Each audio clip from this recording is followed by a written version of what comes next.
አሁን ቤተክርስቲያን የሐዘን ጊዜ ላይ ነው አይደለም መመና አሁን እኛ እዚህ ተረጋግተን ቃሉን በመንሰማበት በዚህ ቅጽበት ካሁን ምን መጣ ያሉ እየተጨነቁ ያሉ ክርስቲያኖች አሉ። አንድ ሰው ልጅ ዝሙት ሰርቶ መጀመሪያ ወለደ ከወለደ እሷን ማግባት ይቻላል ያው በእስልምና ይቻላል። በዝሙት መጀመሪያ ወለደች ከሆነች ልጅ የሚል ማዕረግ አይሰጥም። በእኛ እንተና ተቀይሮ እንተና ይምጣም አይደለም ጉዳያችን። ኦርቶዶክሶች ዜጋ ናቸው ወይ? እንደ ሰው የመምራት ጥበብ አቅም አላቸው ወይ? በጥይት መመታቱ ሌላው ምንም አልሆነ። እንደው እናት ያው ወልዳ ልጅ አሳድጋ ሞቼ እናቶቼ በአርሲ የተገደሉ ክርስቲያኖች የሚያመን አንድ አካል ስለሆነ ነው። አንድ አካል ሌላ ምንም ትርጉም የለውም። ሰላም ጤና ይስጥልኝ። እንዴት አደራችሁ? እንዴት ዋላችሁ? እንዴት አመሻችሁ? አምላክ አበው ቅዱስ እግዚአብሔር ስሙ ዛሬም ዘወትርም የተመሰገነና የተወደሰ ይሁን። ዛሬ ህዳር 6 ነው። የቁስቋም ማርያም በዓል የምናከብርበት ነው። እንግዲህ የጽጌ ጾም የፈቃድ ጾም እንደነበር የምናስታውሰው ተጾሞ ዛሬ የሚፈታበት ነው። የእመቤታችን የስደቷንም በዓል ጭምር የምናስብበት ነው። እንኳን አደረሰን አደረሳችሁ። እንግዲህ በዛሬ ዝግጅታችን ላይ እንደተባተወሰው እንዳሁን እንዳነሳሁት የጽጌ ጾም መፍቻን የቁስቋምን ታሪክ በተወሰነ መጠን አባታችን አባ ገብረ ኪዳን የሚነግሩ ይሆናል። አብዛኛው ነገር ግን እንዳሰው ግን ስለ አርሲ ነው። ከዛ በተጨማሪ በእስልምና አንድ አሳፋሪ የሆነ ጉዳይ አለ። ከዚህ በፊት ማንሰናላችሁ እኛ ስናነሳው ስለማታምኑት አትሊስት ሙስሊሞች ሲያነሱት ቢታመን ይሻላል ብዬ ስላሰብኩኝ የእነሱ ኡስታዞች ያመጡትን ትምህርት አሰማችኋለሁ። ምንድነው ይሄ ትምህርት? የገዛ ልጃቸው ማግባት እንደሚቻል በእስልምና የሚያስተምሩበት ነው። እስልምና የገዛ አብራካቸው ክፋይን ማግባት ይቻላል የሚል ትምህርት አላቸው። እንዴት ነው ይሄ ነገር የሚለውን ነገር እንዳስዋለን። ምክንያቱም ከነሱ ጋር ስለሆነ ያለን ጠብ እየገጠምን ያለ ነው። ከእንደዚህ አይነት ሰዎች ጋር ስለሆነ ልጅን ለማግባት ጭምር የሚጣጣሩ አካላት ስለሆኑ እንመለከቷለን። ከዛ በፊት ግን አቡነ ኤርሚያስ በእንባ የተናገሩትን ነገር ላሳያችሁ። በጥይት መመታቱ ሌላው ምንም አልሆነ። እንደው እናት ያው ወልዳ ልጅ አሳድጋ በእንክብካቤ በምትቆርበት ጊዜ ምግብ እናታታ ስትለጥ አይቀባል።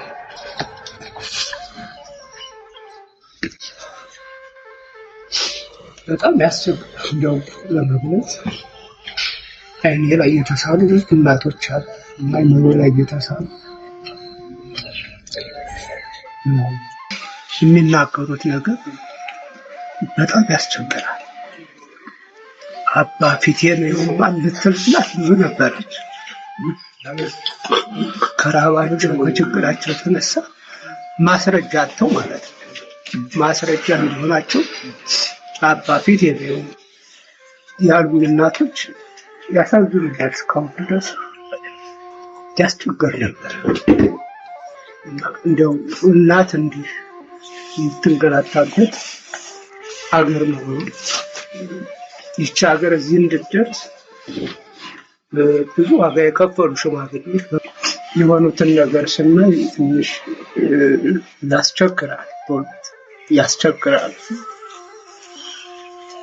ያው እንድናይ ግድ ሆነ።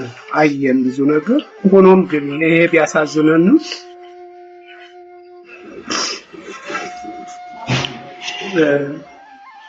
እንደው የሚያኮራን ነገር ብዙ ነገር ደግሞ መኖሩ ነው። ይሄ ህዝብ ሃይማኖተኛ ህዝብ ነው። በቃ ሃይማኖተኛ ህዝብ ነው። ይሄ እንግዲህ የአቡነ ኤርሚያስ ድምፅ ነው። ይሄ የአቡነ ኤርሚያስ ድምፅ ከ3 ዓመት በፊት የተሰጠ ነው።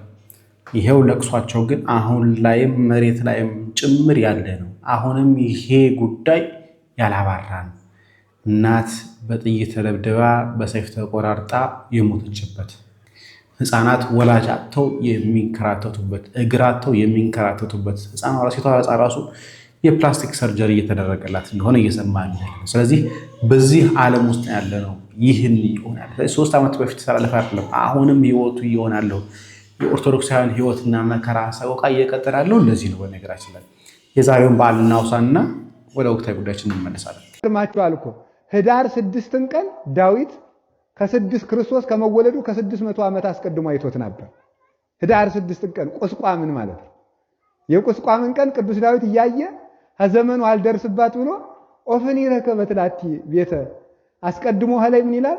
ጥቀ ፍቁር አብያቲከ እግዚኦ እግዚአ ኃያላን የሰራዊት ጌታ እግዚአ ኃይላት ቅዱስ እግዚአብሔር ቤቶችህ እንደምን ያምራሉ ይላል። ቁስቋምን እያየ በዘመን ብትርቀው እየሳሳ ቤትህ ደብረ ቁስቋም እንደምን ያለች ናት እናትህ ድንግል ማርያም ምን ታምር የምትመሰገንባት በስጋህ የታተመች በደምህ የከበረች በጥምቀት የነጻች በደመ ሰማዕታት የምታበራ በቅዳሴ መላእክት የምትደምቅ ቤትህ አካልህ ቤተ ክርስቲያን ምን ታምር እንደምን ታምራለች። ተፈሳሃት ነፍሴ በአፍቅሯ ጻድቅ አቤቱ እናትህን ድንግል ማርያምን አካልህ ቤተ ክርስቲያንን ማደሪያ ቤተ መንግስትን መንግስተ ሰማያትን በመውደድ ነፍሴ ደስ አላት ይላል። እመቤታችን መውደድ ሐዘን ያስረሳል። ተፈሳሃት ነፍሴ በአፍቅሯ ጻድቅ ያደርክባትን 9 ወር ከ5 ቀን ዓለም አድርገህ የኖርክባትን እናትህን በመውደድ ልቤን ደስ አለው ይላል ቅዱስ ዳዊት። ገና ሳያገኛት እኮ ነው።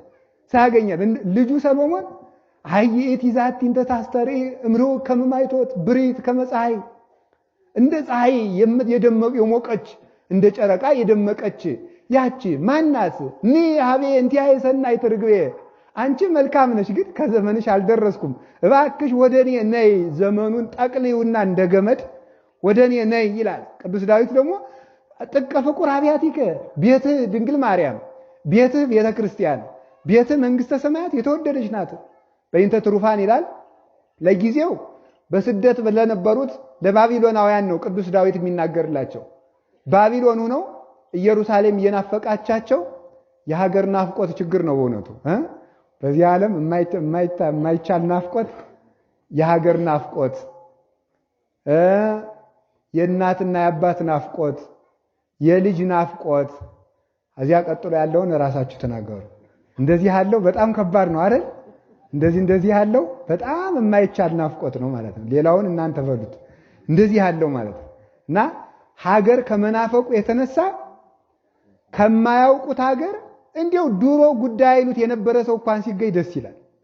ሀገር ከመናፈቁ የተነሳ እና የኢየሩሳሌም ተራራዎቿ ናፍቋቸው ተሰደው ሄደው 70 ዘመን መድረስ አልቻላቸው ብሎ ያንን እያዩ ያለቀሱትን ጥቀ ፍቁር አብያቲከ ይላሉ። እንደገና ደግሞ አብያቲከ እንኳን ገብተን መስዋዕት የምንቀበልበት ገብተን ትንቢተ ነቢያትን የምንሰማበት መስዋዕት የምናቀርብበት ቤተ መቅደስ ቀርቶ ጥቀ ፍቁር አብያቲከ ቆመ ብሲውም ናፈቀን ምሰሶውም ናፈቀን የኢየሩሳሌም ምሰሶዋም ናፈቀን በውጭ መቆምም ናፈቀን ብለው ያለቀሱትን ልቅሶ እያየ ጥቀ ፍቁር አብያቲከ እግዚኦ መቼም ዛሬ ብንሰደድም የኋላ ኋላ ኢየሩሳሌም ተመልሰላለህና ልቤኒ ወስጋዬኒ ተመልከቱ ልቤም ስጋዬም በሕያው በእግዚአብሔር በአምላኬ ደስ አለው ብሎ ይናገራል። እና ኦፍኒ ረከበት ላቲ ቤተ ምንዲህ ይላል አቤቱ ወፍ እንኳን ይላል ኦፍኒ ወፍስ ወፍም እንኳ ወፍስ እንኳ ወፍ እንኳን ቤት አግኝታለች። ወማይነቅኒ ሀበታ ነብር ጎሊሃ ጎጆ ሳር ሰብስባ ወፍ እንኳን ቤት አላት። ዋኖስ እንኳን ጎጆ አላት። ምስዋዕከ እግዚኦ እግዚአ ኃያላን የኃያላን ጌታ ቅዱስ እግዚአብሔር ሆይ ያንተ ማደሪያ የሆኑ ቤተ እስራኤል ግን ማደሪያቸው ይንከራተታሉ፣ በ70 ዘመን መከራ ይቀዘበዛሉ ይላል። እያየ ወፍ ቤት ሲኖራት ዋኖስ ቤት ስታገኝ ያንተ ርስት የሆኑ ቤተ እስራኤል ግን ማደሪያቸው ይንከራተታሉ ይላል ቅዱስ ዳዊት። ያን እያየ ኦፍኒ ረከበት ላቲ ቤተ ወፍም ጎጆ አላት፣ ዋኖስም ጎጆ አላት። ደግሞ መልሶ ደግሞ ሲያቀናው ወፍም ጎጆ አላት፣ ነቢያትም ትንቢታቸውን የሚሰማ ሕዝብ አግኝተዋል። ካህናትም ወማይነቅኒ ካህናትም ስብከታቸውን ትምህርታቸውን የሚያዳምጥ ሕዝብ አግኝተሃል። ምስዋዕከ እግዚኦ እግዚአ ኃያላን የኃያላን አምላክ እግዚአብሔር ስደቱን አስቀርተ ሕዝብህን ማደሪያ ታደርገዋለህ ይላል። አባታችን በገብረ ኪዳን እግዚአብሔር አምላካችን ረጅም ዕድሜ ከጤና ጋር ይስጥልን። የእመቤታችን ስደት እንግዲህ አብቅቷል ብለን የምናስብበት ነው። በእርግጥ የቤታችን ስደት ቢያበቃም የቤተ ክርስቲያናችን ስደት መከራው የአስራት ሀገሯ ስቃይ ግን እስካሁን ድረስ አላበቃም እና እመቤታችን እንድትጎበኘን እግዚአብሔር አምላካችን ቅዱስ ፈቃድ ይሆንልን። አስራት ሀገሯ እንዳትተወው ማለት ነው። ምናልባት ዛሬ ከቻልኩኝ ላይቭ እገባለሁ ብዬ አስባለሁ። በሬ ሳይሆን ወንድማችን ቱምቢ ሚዲያ ላይ ዲያቆን ዮሴፍ ጋር የምገባ ይሆናል። ምናልባት ሼር አደርጋቸዋለሁ ኮሚኒቲ ላይ ተከታተሉት የምትችሉ ከሆነ። ወንድማችን ዲያቆን ሄኖክ ኃይሌ ደግሞ እንዲህ ብሏል፣ እንስማው። አሁን ቤተክርስቲያን የሐዘን ጊዜ ላይ ያለችው ነው አይደለም? ምዕመናን አሁን እኛ እዚህ ተረጋግተን ቃሉን በምንሰማበት በዚህ ቅጽበት ካሁን ምን መጣ እያሉ እየተጨነቁ ያሉ ክርስቲያኖች አሉ። ካሁን ምን መጣ እያሉ እኛ የዛሬ 2000 ዓመት ስለተሰደደችው እመቤታችን አይደል እንደ ማህሌት ምንቆም እንደርሱ ከማሐዘን ተሰዶ እያለን እንደርሷ ያለ ስደት መከራ የደረሰበት እያለን እንዘምራለን። ስዕሏን ይዘን ሕፃን ታቅፈው መከራ የተቀበሉ እናቶች ግን እዚሁ ሀገራችን አሉ። ልጆቻቸው እጃቸው ላይ መከራ የተቀበሉ የዚህ ቀን ነው እውነተኛ ክርስቲያን የሚታየው። ዮሐንስን ሆኖ ለመገኘት አምላካችን በቸርነቱ ይርዳል እና በዛ በስቃይ ዕለት ጌታ ሆይ ያለ ወንበዴው በመንግስትህ በመጣህ ጊዜ ምን በለኝ አስበኝ። በመንግስት በመጣህ ጊዜ አስበኝ አለው። ጌታ ሆይስ እሺ በመንግስት የሚለው ደግሞ በጣም ይገርማል። በመንግስት ማለት ምን ማለት ነው? አንተ ንጉስ ነህ፣ የራስ ግዛት ያለህ ነህ። የራስ ግዛት ያለህ ነህ። እንዴ ክርስቶስን ሲያየው ንጉስ መስሎት ተምታቶበት ነው አይደለም። ዘውድ ደፍቶ አይደለም ያየው። ምን ደፍቶ ነው ያየው? መልሱልኝ። የሸዋ አክሊል ደፍቶ ነው ያየው። እንደ ነገስታት ጠጅ ሲጠጣ አይደለም ያየው። ሐሞት ነው ሲጠጣ ያየው ክርስቶስ። በበትር ሲደበደብ ነው ያየው። ግን አጠገቡ ያለው አምላክ መሆኑን አወቀ። ለምደነው ነው እንጂ እኮ ደም በደም ሆኖ እያዩ ማመን ይቻላል ወይ? ክርስቶስ እየተገረፈ እያየ አምላክነቱ እንዴት ታያል? ሙት ሲያስነሳ እኮ አይደለም ያየው። ይሁን በዴ ድውይ ሲፈውስ አይደለም። እሱ ቢሆን ኖሮ ቀላል ነው። ሲያበላ ሲያጠጣ አይደለም እንዴ? ያበላ ያጠጣ ቀን እኮ ክርስቶስ አሳና እንጀራ አበርክቶ ያበላቸው ሰዎች ካላነገስን ብለውት እኮ ሸሽቶ ተራራ ላይ ወጥቶ እንዳመለጠ ታውቃላችሁ። አመለጠ ክርስቶስ። እናንግስ ብለውት ለምንድን ነው? ስለጠገቡ ነው አለ ሆዳቸው። ሆዳቸው ሲሞላ ንጉሳችን አንተ ነህ ብለው በግድ ሊያነግሱት ነበር። 2 ቀን ሙሉ ፈለጉት ይላል። ከኔ ጋር ናችሁ? ስንት ቀን ሙሉ? በጀልባ ሁሉ ምናልባት የብስ ላይ ላይኖር ይችላል፣ ባህር ላይ ካለ ብለው በጀልባ ፈለጉት ይላል። ለሆዱ ሲሆን እግዚአብሔርን የማይፈልግ ማን አለ? ለሆዱ ሲሆን ከዛ አገኙት። መምህሮ የት ከረም ካሉት ይላል። አዎ ስለበላችሁና ስለጠገባችሁን የፈለጋችሁኝ ያላቸው ጌታ። ይህ ወንበዴ ግን በክርስቶስ ያመነው ተገርፎ እያየው ነው። ፊቱን ውበቱን አይቶ አይደለም። አንዳንድ ሰዎች የክርስቶስን መልኩን አይቶ ያመኑ ሰዎች አሉ። የወደዱት ፊቱን ለማየት ከሰው ልጆች ይልቅ መልኩ ያማረ ነው እንዳለ ነብይ እግዚአብሔር ዳዊት ፊቱ ስለሚያምር ሊያዩት የመጡ ሰዎች አሉ። ዓርብ ዕለት እኮ ክርስቶስ እንኳን ውበት መልክ የለውም፣ መልክና ውበት የለውም ነው ያለው ነብዩ። ምንና ምን የለውም? ውበቱን ተውት፣ መልክ የለውም። አይኑ የቱጋ አፍንጫ የቱጋ እንዳለ ማወቅ እስከማይቻል ፊቱ እንተና ተቀይሮ እንተና ይምጣም አይደለም ጉዳያችን። ኦርቶዶክሶች ዜጋ ናቸው ወይ? እንደ ሰው የመምራት ጥበብ አቅም አላቸው ወይ? በትምህርት የሚያዳክሙን የኛው ኦርቶዶክስ አይማርም፣ ሲፈተን ይወድቃል፣ ይጣላል። ይህ እኮ በጣም በደል ነው ጎበዝ። ይህ እኮ ማሰብ ይጠይቃል። እንዴ ማሰብ ይጠይቃል እኮ። ኦርቶዶክስ ሆነን እንዴት እንቀጥላለን እንዴ? ምን አገናኘው? መጾም መጸለይ ነው። እንጾማለን፣ እንጸልያለን፣ ንስሐም እንገባለን፣ እንቆርባለን። ግን መብታችን ደግሞ ሊነካ አይገባም። ይሰው አይደለን? ቅዱስ ቤተክርስቲያን በነገራችን ላይ እንደዚህ ስንላቸው አንዳንድ ሰዎች መብትን ማስከበር እንደሌለብን አድርገው እየተናገሩ ያሉ ሰዎች እያየን ያለን ሚዲያ ያላቸው በሚዲያ የሚናገሩ ካህናት የሆኑ ቤተክርስቲያን ራሷን ማስከበር ምእመናን ራሷን ማስከበር የለባትም የሚመስል አይነት አቋም ያላቸው ሰዎች እያየን ያለን ነው። እዚህ ማቅረብ አልፈለኩም እንጂ በጣም ብዙ የሚያነጋግር የሚችል ብዙ ሊያነጋግር የሚችል ቤተክርስቲያን ራሷን ዲፌንድ ማድረግ እንዳትችል አይነት ያላቸው ምልከታ ሰዎች እያየን ነው እና በጣም ያሳዝባል። ቤተክርስቲያን ራሷን የመከላከል ሙሉ መብት አላት። ምእመኗን የመከላከል ምእመኑ ራሱን የመከላከል ሙሉ መብት አለው። እግዚአብሔር የሰጠው ፈቃድ ነው። ነፃ ፈቃድ ስለማይከለከል ሰልፍ ዲፌንስ በቤተክርስቲያናችን የተፈቀደ የተገባ ነገር ስለሆነ ግን አንዳንድ ሰዎች ግን አስንፈውን ሊያስጨርሱን ያሰቡ ይመስል ግን እያየን ነው ያለ አንዳንድ ነገሮች በጣም የሚያሳዝን ጉዳይ። ትናንት በነበራት ህይወት ቅድም ሰምታችኋል። አዲሲቷ ኢትዮጵያ ኢትዮጵያ የሚሉን የትኛው አዲስ? የትኛው አዲስ? እኛ መሄድ ምንፈልገው እስከ ዜማችን ነው። ዜማችን አሮጌ ነው። እኛ ምንፈልገው እስከ በዓላችን ነው። በዓላችን አሮጌ ነው። እኛ ምንፈልገው እስከ ገዳማችን ነው። ገዳማችን አሮጌ ነው። እኛ መሄድ ምንፈልገው እስከ ሁለንተና የክርስቲያን ህይወት ነው። ህይወታችን አሮጌ ነው። እኛ መሄድ ምንፈልገው ትናንት በነበረው የብራና ታሪካችን ነው። አሮጌ ነው ወይ ታሪካችን? እንዴ መጠይቁ ይጠይቀናል። አዲስ አዲስ አዲስ ምን አዲስ? እንሰራለን፣ እናመርታለን፣ እንለወጣለን፣ ማደግ ይገባናል። ለሀገር አበርክቶ ሰላም ማውጣት አለብን። ግን ክርስትና የበደለው ምንድነው? በምዕራባዊ አእምሮ ቅድም መምህር ባረ ጥበብ እንዳሉን በምዕራባዊ አእምሮ እየተሸወድን ሀገር ነውና መረጋጋትን ብለን ስላል ፍርሃትም አይደለም። ይህም መታወቅ ያለበት ጉዳይ ነው። ኦርቶዶክሳውያን ምን ይሰማናል? በዚህ ዘመን ምንድነው የሚሰማን? ድርሻችን ራሱ የት ላይ ነው? ማበርከት መስጠት ምንፈልገው የት ላይ ነው? እየሆነብን ያለንስ ገብቶናል ወይ? ገብቶናል ወይ? ለማጮህ ለማሸበር ለማስጨነቅ አይደለም፣ እየሆነ ስላለ ስለሆነ ይሉንታ የሌለው አኗኗር። እንዲያው ጉዳያችን ጥያቄያችን ትንሹ ላይ አንጠይቅም እንጂ ለ130 ዘመን በታወቀው ለማለት ነው። ከዚያ በአፄ ዳዊት ያለውን ትቼ 130 ዘመን መስቀል አደባባይ አክብራ ያንተ አይደለም ይባላል?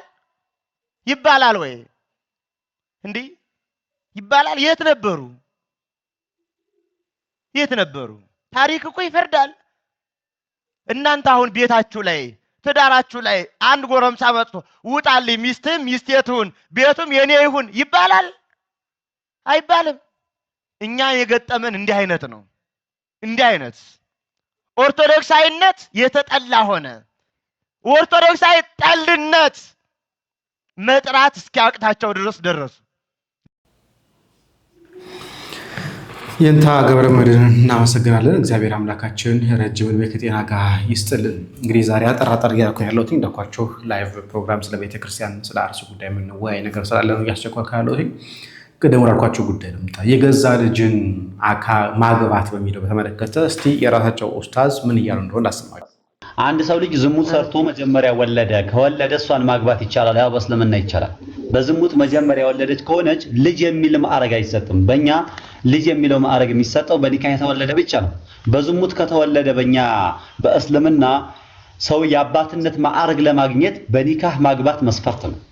ልጅን ይከለክላል ወይ? አው ልጅና እናት አጣምሮ መጠቀም ሐራም ነው። ልጅና አክስቷ እስከ አክስቷ ድረስ ሰብስቦ ቤተሰቦቹ የዘር ሐረግ ይቋርጣል። ይሄ ምንድነው? መሳኑ ነው ምንድነው አማርኛ የሚባለው? አብረው ሲጋቡ አንድ ባል ሰብስቦ ሲይዛቸው ሰባራሳቸው ይጣላሉ፣ ይጨቃጨቃሉ፣ ምን ይላሉ? ስለዚህ ያ ስለሚመጣ በእስልምና የዘር ሐረግ ማግባት አይቻልም።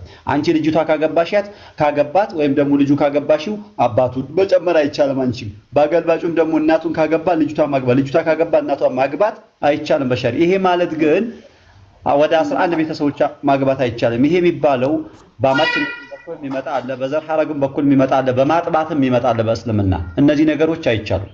ነገር ግን እንዳልሽ ደግሞ ቅድም እንዳልሽኝ በዝሙት የተወለደች ከሆነች እናትና አባትና ቢገናኙም እናትና አባትናት የሚባል ማዕረግ የላቸውም በእስልምና። ምክንያቱም የአባትናትና የእናትናትን ማዕረግ ወይንም ሌላ ከዚህ በፊት አህለል ኪታብ ሆነ ሙሽሪክ ሆነ የሰለሙ በእናንተ ማለት ነው እንግዲህ እንትን ተጋብተው ማለት ነው። ወይ ደግሞ በሙስሊም ከሆኑ ደግሞ በኒካ የተጋቡ ነው።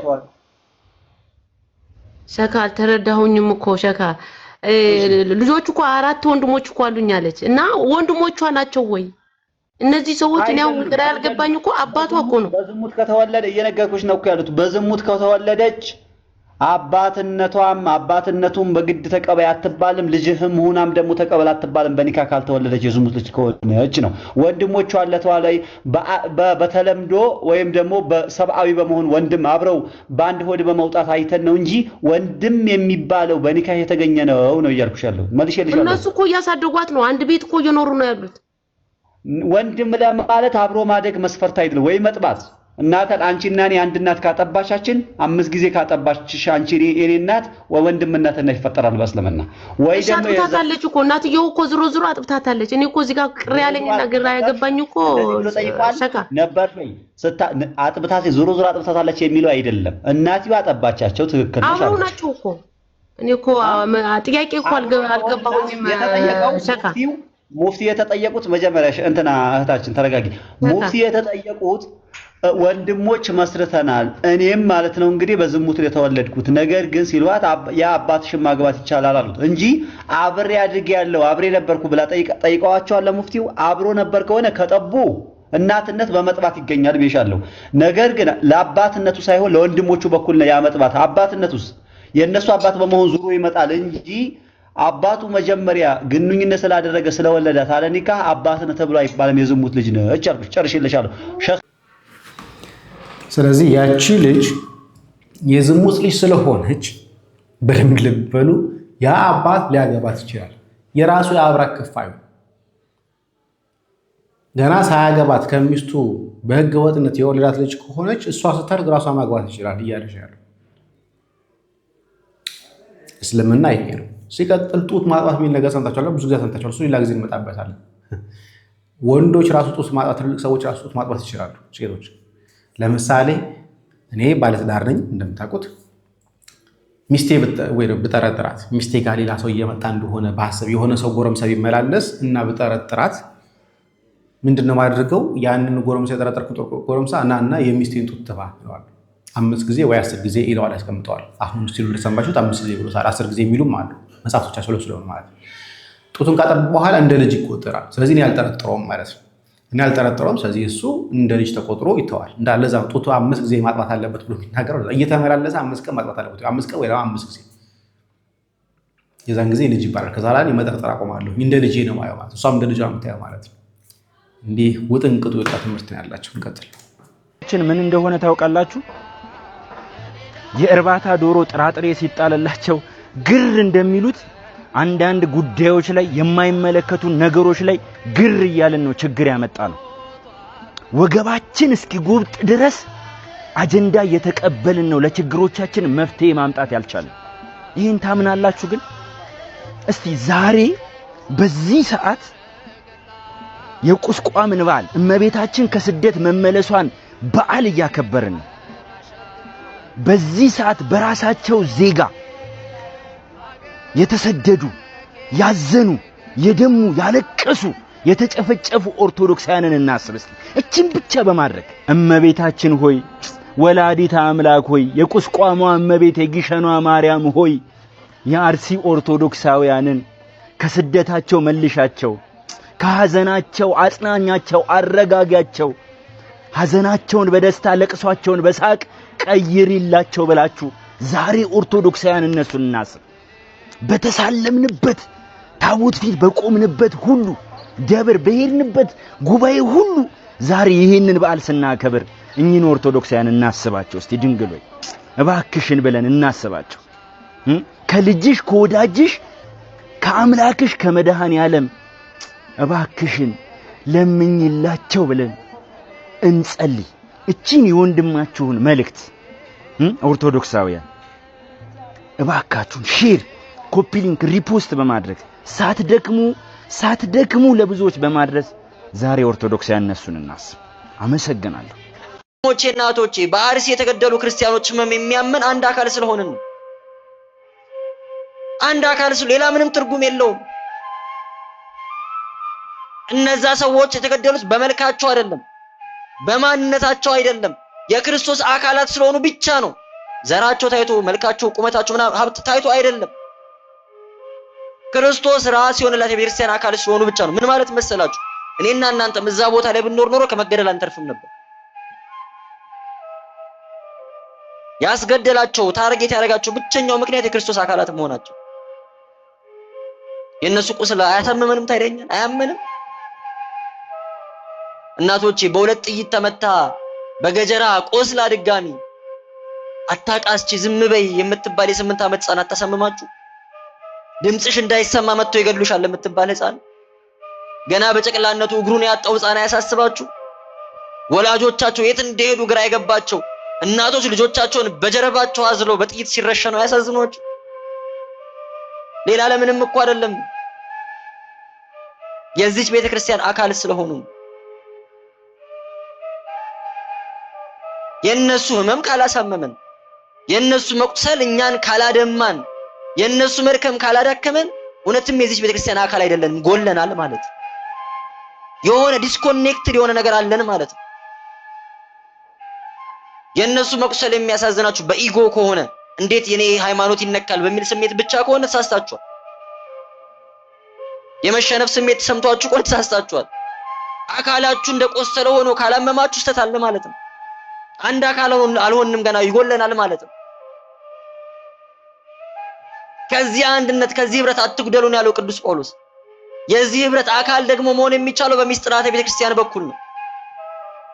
እዚህ ቦታ ላይ መተን ጸልየን ንስሐ ገብተን ስጋው ደሙን ስንቀበል ከቅዱስ ጳውሎስ ጋር አንድ አካል እየሆንን ነው። ከአቡነ ተክለ ሃይማኖት ጋር አንድ አካል እየሆንን ነው። ከቅድስት አርሴማ ጋር፣ ከቅዱስ ገብርኤል፣ ከቅዱስ ሚካኤል ጋር አንድ አካል እየሆንን ነው። ከዚህ ሚስጥራት ራሳችንን ስናርቅ ከዚህ ህብረት ነው ደግሞ ራሳችንን እያራቅን ያለን። በቅዳሴያችን ጊዜ በስርዓት አምልኳችን ጊዜ እነዚህ ቅዱሳን እንደሚገለጡ አብሮን እንደሚቆሙ የምናምነው ለዛ ነው። ፊት ለፊት የምናናገራቸው ጸልዩልን፣ ለምኑልን የምንላቸው ለዛ ነው። በሶስተኛ ወገን መልእክት እንደሚልክ ሰው ሳይሆን አጠገባችን እንደቆሙ አድርገን የምናናገራቸው አካላችን ብልቶቻችን ስለሆኑ እነሱም ዘወትር ስለኛ መዳን በእግዚአብሔር ፊት የሚማልዱት አካላቶቻችን ስለሆኑ ነው። ቅዱስ ሚካኤል በትንቢተ ዘካርያስ ላይ ተጽፎ እንደምናገኘው ቁጥር 12 ምዕራፍ 1 ቁጥር 12 ላይ እስራኤል በኃጢአታቸው በደላቸው ምክንያት 70 ዓመት ሙሉ በባርነት በባቢሎን ተገዝተው ከኖሩ በኋላ የእስራኤል ጠባቂ የሆነ ቅዱስ ሚካኤል ወደ እግዚአብሔር ቀርቦ ጌታ ሆይ 70 ዓመት ሙሉ የተቆጣቸውን እነዚህን የማትምራቸው እስከ መቼ ነው? ማርልኝ ብሎ ሲለምነው እናገኛለን። እንኳን ቅዱሳኑ እንኳን ጻድቃኑ ኃጢአተኞቹ እንኳን በምድር ስላለ ስጋቸው ስለ ዘመዳቸው ሲጸልዩ መጽሐፍ ቅዱስ ላይ ተጽፎ እናገኛለን። እናመሰግናለሁ። እውነቱ እሱ ነው። በነጋችን አንዱ ለአንዱ ሊጸልይ ይገባው፣ አንዱ ለአንዱ ማዘን የሚገባው አንደኛ የክርስቶስ አካላት ብልቶች ስለሆንን ነው። ቀኝ እጃችን ቢያመው ግራ እጃችን እንደሚያመው ሁሉ፣ አይን ሲመታ አፍንጫ ሲመታ አይን እንደሚያረክሰው ሁሉ በአንድነት በህብረት አለን ልንባባል ይገባል እንጂ የሆነ ዘር ለይተን የሆነ ጎጥ ለይተን የሆነ ጎሳ ለይተን ቢሆን ከሆነ ችግር ነው ብዬ አስባለሁ። የትም ቦታ እየሞታ ያለ ኦርቶዶክስ ከሆነ ድረስ ማልቀስ አለብን። ሰው እስከመሆን ድረስ እናለቅሳለን። አልፎ ተርፎ ደግሞ ኦርቶዶክስ ሲሆን ደግሞ የባሰ ደግሞ እናለቅሳለን። እና ሁላችንም ልናስባቸው የሚገባ ጉዳይ ነው ብዬ አስባለሁ። እንቀጥል። አንቀይርም ምን ማለት ነው? ወንጌል ይሰበካል።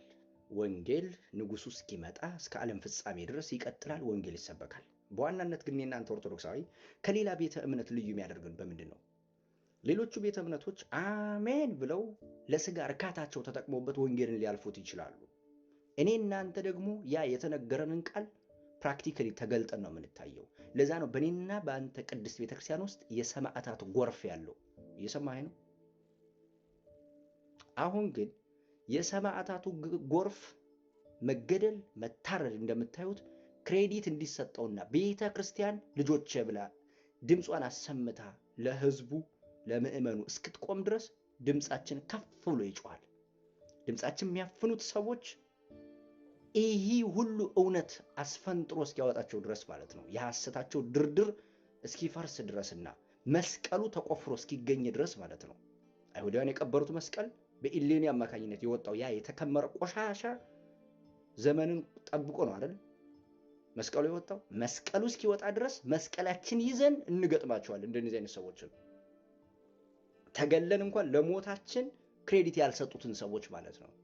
ከነርሱ ባልተናነሰ ሁኔታ ደግሞ እዚህ ዕቅበተ እምነት የምትሰሩ ከሌላ ቤተ እምነቶች ጋር ወሬ በድቤት የምታደርጉ የምትወያዩ ሰዎች ማለት ነው። በውስጥ መስመር ያወራችሁ አላችሁ፣ ተነግሯችኋል፣ መልሳችሁም አለ፣ አሁንም ይነገራችኋል።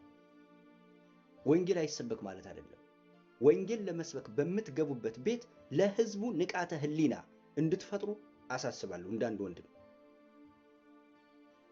አደንዛዥ እጾች አላችሁ እዚህ ተራ ቀልድ ቧልት የምታስመስሉ ማለት ነው። ይህን ጉዳይ ማለት ነው እየሰማችሁ ከሆነ ተነግሯችሁ የምትሰሙ ከሆነ ትሰማላችሁ። ካልሰማችሁስ ፎቶአችሁ እየተለጠፈ ቪዲዮ ይሰራባችኋል። እየሞትን ያለነው ሰው ልጅ ዝም ብሎ በማንም ወንበዴ አንገቱ ተይዞ በቢላዋ እየታረደ ያለው ለዚህ ጉዳይ ጠበቃ አግኝተን እኔ አለሁ የሚል አካል እስክናገኝ ድረስ እንታገላለን። ትግላችንን ግንና የኛን ሐሳብ ተቀባይነት እስኪያገኝ ድረስ የምናደርገውን ፍትጊያ የህዝቡን አእምሮ ሽፍት አድርጋችሁ ሰው ስለሚሰማችሁና ስለሚከተላችሁ ብቻ ይህን ስራ የምትሰሩ ከሆነ ከዚህ በኋላ ፎቶአችሁ እየተለጠፈ ቪዲዮ ይሰራባችኋል። የምትሰሙ ከሆነ ትሰማላችሁ፣ ካልሰማችሁ እንድትሰሙ ሆኖ ይነገራችኋል። ቀልድ የለም ከዚህ በኋላ እየሰማችሁ ከሆነ ማለት ነው። ኢንጀነራሊ ነው የምናገረው። ያወራኋችሁ ሰዎችም አላችሁ እዚህ እንደዚህ ያለኝ እያልኩ ብለጥፈው ምን ይሰራል? እኛ ለፍልፈን ነው የምንቀረው ያለኝ አለ ከ500 ምናምን እንደዚህ በላይ ፎሎወር ያለው ማለት ነው። ሰው ኦርቶዶክሳዊ እንደዚህ አይነት ልፍስፍስ ኦርቶዶክሳዊ ማየት አንፈልግም ከዚህ በኋላ የሰማኝ ከሆነ ማለት ነው። እና ይሄን ለማለት ነው። ካየው ተነስቼ ነው። ቀጣይ እንግዲህ ፎቶ የተለጠፈ ስም እየተጠራ ምናምን ዝም ብለን አይደለም። እኔ ዝም እንዳንድ ግለሰብ አይደለም መሰራው፣ በደንብ በመዋቅር የሚሰራ ስራ ስለሆነ እንደዚህ አድርገን እንቀጥላለን ከዚህ በኋላ። እና ሰላማችሁ ብዝት ይበል። አጀንዳችን አንቀይርም ድምጻችን እስኪሰማ ድረስ። እናመሰግናለን። በነገራችን ላይ እሰጠን እናመሰግናለን። እግዚአብሔር ይስጥልን። እኔ እንደውም ዛሬ እንደው እግዚአብሔር ከፈቀደና ጊዜ ካገኘው ያንዱ ማነሳው ጉዳይ ቤተክርስቲያን እነኚህን ሰዎች አንገታቸው ላይ ማህተብ እየተገደሉ ያሉ ሰው ኦርቶዶክሳዊነታቸው እየተገደሉ ያሉ ምዕመናን መቼ ነው ቅዱስ የምትላቸው? መቼ ነው የምታከብራቸው? መቼ ነው ስማቸው እንዲነገር ስማቸው እንዲጠራ የምታደርጋቸው? መቼ ነው? እነኚህ ሰዎች እየሞቱ ያሉት በሃይማኖታቸው ምክንያት፣ በብሔራቸው ምክንያት አይደለም፣ በጎሳ ምክንያት አይደለም፣ ወይ ደግሞ በበሬት ጣልተው ወይ ደግሞ በውሃ ጣልተው አይደለም። አፋርና ሶማሌ እንደሚያደርጉት እየሞቱ ያሉት ክርስቲያን ኦርቶዶክስ ስለሆኑ ነው። ሰው ክርስቲያን ሆኖ ኦርቶዶክስ ሆኖ ከሞተ ደግሞ በቤታችን ክብር መጠሪያ ያላቸው ሰማዕታት ይባላሉ። መቼ ነው ይህን ክብር የምጠራቸው? መቼ ነው ይህንን ስም የምሰጣቸው? እኔ በደንብ ጥያቄ መጠየቅ አለበት ብዬ አስባለሁ። እግዚአብሔር ከፈቀደ ጠይቀዋለሁ ብዬ አስባለሁ። ሰላም እግዚአብሔር ከእናንተ ጋር ይሁን። ይሄ ለብዙዎች ደስ ይበታሩ ደስ ይለኛል። ቸር ቆዩ።